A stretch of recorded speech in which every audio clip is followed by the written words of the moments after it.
аз мавзӯъҳои дигари суҳбатҳо ҷониб карда буд.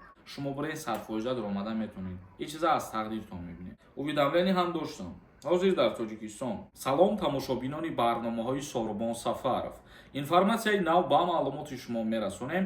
баъдан комментарияҳоро мехонем. ҳатман лайк гузоштана фаромӯш накунед. ширкати Шифофармо ҳиҷомаи ройгонро дар шаҳри Москва барои шумо пешниҳод мекунад. инчунин доруҳои гиёҳӣ барои простатит, доруҳо барои қадро баланд кардан, барои мӯи сар ва риш баровардан, барои фарбе ё хароб шудан. боварӣ надоред, худи ҳозир дар рақамҳои рӯи экран дар тамос бошед. Шифофармо дар хизмати шумо. муҳтарам Рустами Эмомалӣ дар дидор бо Владимир Путин масъалаи муҳоҷиратиро баррасӣ карданд.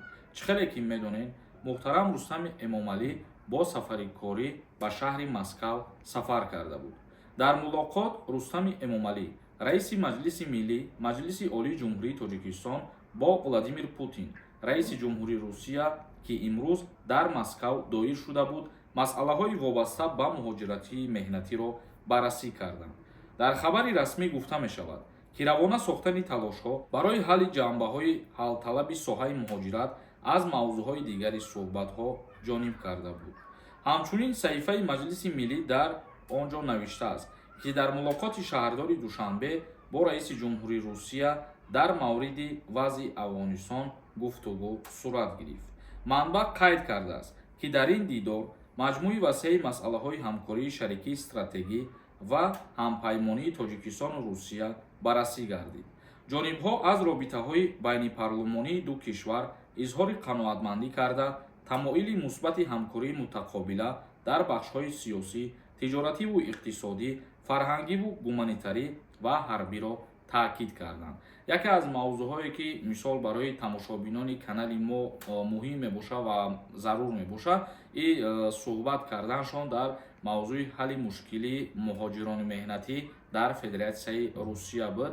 дар ин сафаре ки раиси шаҳри Душанбе муҳтарам Рустами Эмомалӣ дар Русия бо президент Владимир Путин суҳбат карданд. ва ғайр аз масъалаҳои муҳоҷиратӣ, инчунин дар бахши ҳарбӣ, сиёсӣ ва фарҳангиву гуманитарӣ низ суханрониҳо карданд. тамошобинони азиз ва гиромиқадр, комментарияҳои шуморо мехонем. акнун ба саволотон ҷавоб мегардонем. ягон нафари шумо границаи Қазоқистон сафар кардан бихоҳед, агар документ ҳам надошта бошед, ҳамин одамо шуморо граница мегзаронанд. чун номерошонда занг бизанед, ҳатман аз номи ма гап занед. Файзов нависонда. салому алайкум бародарҷон. маро 4 моҳ пеш аэропорт гардонданд. равем мешавад, ягон кас рафтагӣ ҳаст? бе ягон сабаб инагда мешавад ки аз аэропорт мегардонанд ва бори дуюм вақте ки шумо попитка мекунед, иҷозати даромадан метиҳад. лекин мо доим дар видеоҳо мегӯем ки ҳозир ягон кас ба шумо гарантия наметиҳад ки шумо барои 100% даромада метавонед. ин чиза аз тақдиртон мебинед. бобоҷонов нависонда. госуслуги гапзанака. дар бораи госуслуги мо видео кардагӣ будем ки аз моҳи дига охираш бояд шаҳрвандое ки ба Русия сафар мекунанд дар госуслуги худшона ба қайд бигзоранд ва ҳар рӯз дар ин мавзӯъ бо савол ҳастай ки чӣ хел, чӣ гуна, кадом ҳуҷҷатҳоро пешниҳод кунем бояд. гарчанде ки мо ҳамаша фаҳм монда будем, мумкин баъзе нафарон нафаҳмиданд. амира худо хоҳад пагаҳ ё рӯзи дигар як видеои алоҳида мекунем дар ин мавзӯъ ва дар канали Сомониён тиҷаи интизор бошед. видеош мебурояд, тамошо мекунед. Таваралиев нависонда. салому алайкум. мара соли 2019 бо сабаби печати фалшивӣ виезма маҳкам карданд ва ман номунасаб алиш карда рафтам. патент трудовой доштам. уведомление ҳам доштам. ҳозир дар Тоҷикистон ба Россия равам. проблема намешавад. номи пешинам кушода шудагӣ. не, вақте ки кушода шудагӣ боша, мақсад ягон проблема намешавад.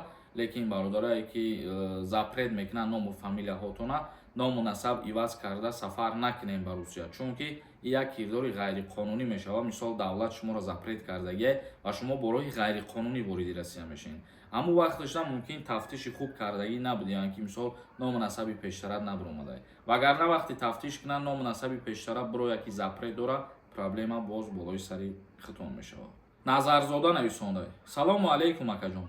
мара як сол пеш аз аэропорти Внукова гардонданд, уведомление доданд. якумин бори рафтанам баъд паспортма санҷидам.